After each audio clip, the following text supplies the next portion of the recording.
It's K-Drama Fanatics here, and welcome back to my channel. Park Shin-hye and Kim Jae-young are confirmed to star in a new fantasy romance drama. On December 29, 2023, SBS announced that Park Shin-hye and Kim Jae-young had been confirmed as the leads of its upcoming fantasy romance drama entitled The Judge from Hell.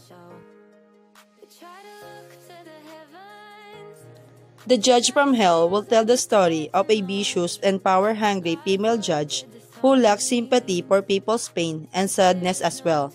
And then she meets a warm and lively detective who shows sympathy to the victims and put them in the welfare first. Park Shin-hye will be starring as the role of Kang Bit-na, a demon from hell who has entered the body of a judge. Judge Kang Bit-na is blessed with beauty and an elite background, but her true identity is a demon who has come to hell on a mission.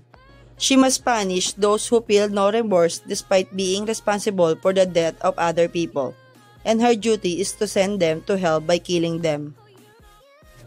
Kim Jae-young will be playing as the role of Han Da-on, a warm-hearted detective in the Violent Crimes Unit. Not only he is a caring and gentle, but he is also a sharp and respected police officer with exceptional powers of observation.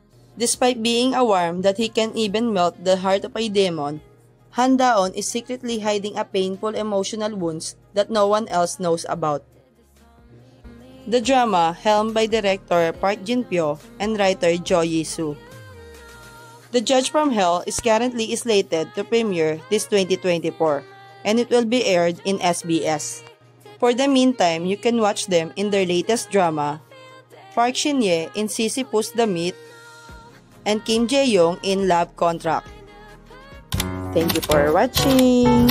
Don't forget to subscribe, like, and share.